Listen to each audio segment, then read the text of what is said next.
अब जो जनता ने हमें निर्णय दिया है, हम न केवल एक कंस्ट्रक्टिव ऑपोजिशन का रोल निभाएंगे, बल्कि हम समाज सेवा, जनता के सुख दुख में काम आना, व्यक्तिगत तौर पे जिसको भी जो ज़रूरत होगी, हम लोगों के सुख दुख में हमेशा काम आएंगे। दिल्ली विधानसभा चुनाव में मिली हार के बाद आम आदमी पार्टी के मुखिया अरविंद केजरीवाल ने अपने एक्स अकाउंट से एक वीडियो ट्वीट करते हुए जनता का फैसला स्वीकार किया, बीजेपी को जीत की बधाई दी और उस सवाल का जवाब दिया कि दिल्ली में मिली हार के बाद केजरीवाल क्या करेंगे। केजरीवाल ने अपने वीडियो में कहा कि वो एक कंजर्वेटिव ऑपोजिशन की भूमिका निभाएंगे, लेकिन 8 फरवरी के नतीजों के बाद अरविंद केजरीवाल की पॉलिटिकल एक्टिविटी ना के बराबर ही दिखी। इस बीच नई दिल्ली रेलवे स्टेशन पर भगदड़ हो गई। बीजेपी 10 दिनों में भी फैसला नहीं कर सकी कि दिल्ली का सीएम कौन होगा। ये ऐसे मुद्दे हैं जहां कंजर्वेटिव ऑपोजिशन होने के नाते अरविंद केजरीवाल की जगह बनती दिखी, लेकिन केजरीवाल उन जगहों को भरते नहीं दिखे। नमस्कार, मैं हूं भूपेंद्र सोनी और आप देख रहे हैं खबर गांव। इस वीडियो में बात करेंगे कि गरीब गुरबे की लड़ाई लड़ने, झुग्गी झोपड़ी में जा जाकर लोगों की परेशानी पूछने और महीनों के आंदोलन से निकला नेता चुनाव हारते ही पॉलिटिकल स्पेक्ट्रम से गायब होता क्यों दिख रहा है। 15 फरवरी की रात नई दिल्ली रेलवे स्टेशन के प्लेटफॉर्म नंबर 14 पर भगदड़ मच गई। प्रयागराज एक्सप्रेस से कुंभ जाने को आतुर लोगों की भीड़ में अफरा तफरी मची। बीबीसी की रिपोर्ट के मुताबिक इस भगदड़ में 18 लोगों की मौत हो गई, जबकि 13 लोग घायल भी हैं। हादसे के कुछ घंटे बाद दिल्ली की कार्यवाहक मुख्यमंत्री आतिशी स्टेशन पहुंचती हैं और हालात का जायजा लेती हैं, लेकिन अरविंद केजरीवाल कहीं नजर नहीं आए। दिखा तो सिर्फ एक सोशल मीडिया पोस्ट। 16 फरवरी की सुबह केजरीवाल ने एक्स पर लिखा, नई दिल्ली रेलवे स्टेशन पर हुए हादसे में महाकुंभ जा रहे श्रद्धालुओं की दर्दनाक मौत बेहद दुखद और पीड़ादायक है। ईश्वर उनकी आत्माओं को शांति प्रदान करे। हादसे में जिन परिवार वालों ने अपनों को खोया है, उन सभी के लिए मेरी संवेदनाएं हैं।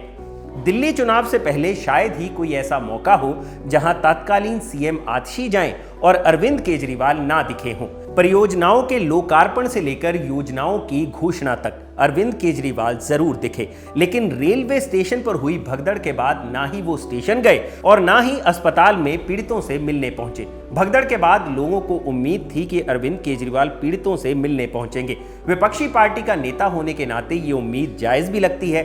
एक डेमोक्रेटिक ढांचे में ऐसी घटनाओं पर सत्ता से सवाल पूछना विपक्षी नेता की जिम्मेदारी बनती है। जाहिर है कि लोकतंत्र में जितनी भूमिका सत्ता पक्ष की होती है, उतनी ही विपक्ष की भी। याद कीजिए 2011-12 का वक्त, जब अरविंद केजरीवाल राजनीति में आए भी नहीं थे, तब वो दिल्ली की सुंदर नगरी जैसी बस्तियों में जाकर जन सुनवाई करते थे, लोगों से उनकी समस्याएं पूछते थे और फिर उसे लेकर सरकार से सवाल पूछते। राशन में घोटाला हो या बिजली बिल की दिक्कतें, हर जगह अरविंद केजरीवाल पब्लिक के साथ खड़े दिखे। अपनी शुरुआती दौर में अरविंद केजरीवाल की इमेज भी ऐसी ही थी कि वो सभी के लिए विपक्ष की भूमिका निभाते थे। उनके सवालों के निशाने पर कांग्रेस और बीजेपी बराबर रूप से रहते थे। अरविंद केजरीवाल वही नेता हैं जो दिल्ली का मुख्यमंत्री रहते हुए 2014 में रेल भवन के सामने रात भर प्रदर्शन करते रहे और सड़क पर रजाई लेकर बैठे रहे, लेकिन 2025 में पहली बार दिल्ली का चुनाव हारने के बाद उनकी एक्टिविटी में एक बड़ा चेंज दिखता है। 8 फरवरी को आए नतीजों के बाद एक्स पर अरविंद केजरीवाल के कुल जमा 8 पोस्ट दिखते हैं।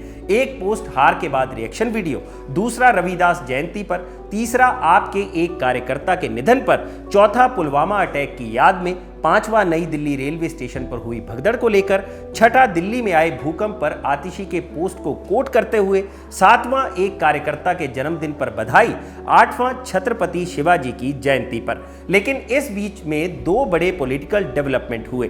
दिल्ली की हार के बाद पंजाब की आप सरकार को लेकर कई कयास चले। कहा गया कि हो सकता है भगवंत मान को हटाकर अरविंद केजरीवाल पंजाब के सीएम बन जाएं। पंजाब में आप सरकार के टूटने की भी आशंका जता दी गई। इन्हीं सियासी अटकलों के बाद 11 फरवरी को अरविंद केजरीवाल ने पंजाब के आप विधायकों और भगवंत मान के साथ बैठक की। बैठक के बाद पंजाब के मुख्यमंत्री भगवंत मान ने मीडिया से बातचीत की, लेकिन अरविंद केजरीवाल मीडिया के सामने नहीं आए और ना ही मीटिंग के दौरान की कोई तस्वीर सामने आई।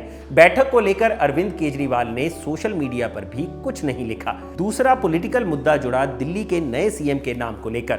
जब हम ये वीडियो रिकॉर्ड कर रहे हैं तब तक बीजेपी ये तय नहीं कर पाई है कि दिल्ली में मुख्यमंत्री की कुर्सी पर कौन बैठेगा।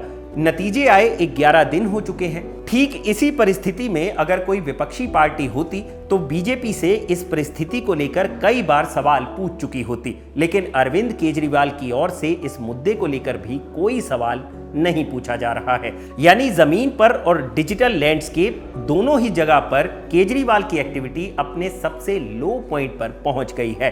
राजनीति के रिंग में कूदने और दिल्ली का मुखिया बनने से पहले और उसके काफी बाद तक केजरीवाल हर दिन कहीं ना कहीं प्रोटेस्ट करते दिखते थे या मीडिया के सामने कोई ना कोई मुद्दा उठाते थे। लेकिन दिल्ली में 12 साल की अपनी राजनीति में मिली पहली हार के बाद जिस कदर उनकी इनएक्टिविटी दिख रही है, उसी से केजरीवाल और आपके राजनीतिक भविष्य को लेकर सवाल उठता है और अटकलें भी लगाई जाती हैं। और यह सवाल भी उठता है कि क्या आम आदमी पार्टी विपक्ष की राजनीति के लिए तैयार नहीं हो पाई है।